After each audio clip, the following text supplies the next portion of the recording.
Hello friends, तर आज आहे ना अचानक स्वामींच्या दर्शनाला जायची इच्छा झाली होती. म्हणून माझ्या घराच्या पाठीमागे स्वामींचं केंद्र होतं, तर मी तिथे गेले होते दर्शनाला. स्वामीचं दर्शन केलं.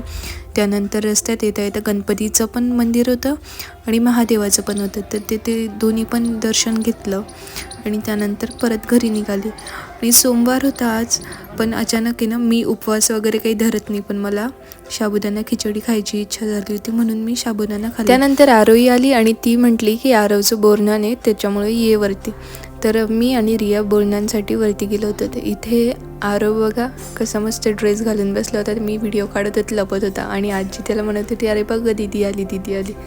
त्यानंतर मस्त असं ताट रेडी केलं होतं ताईंनी आणि त्यानंतर इकडे आरव मस्त असा बसला होता पाटावरती. त्यानंतर सगळ्यांनी ओवाळं कुंकुम तिलक केलं आणि असं सेलिब्रेशन केलं.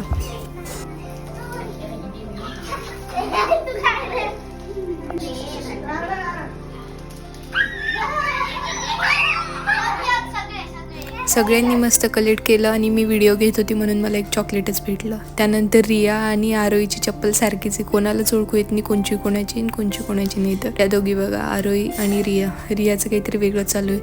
तर रोज रात्री आम्हाला दोघींना गोड खायची इच्छा असती जेवण झाल्यावरती, म्हणून आम्ही इथे मंचनेसची पेस्ट्री खाल्ली. Thanks for watching. व्लॉग आवडत असेल तर सबस्क्राईब करायला विसरू नका. Bye bye. Have a nice day.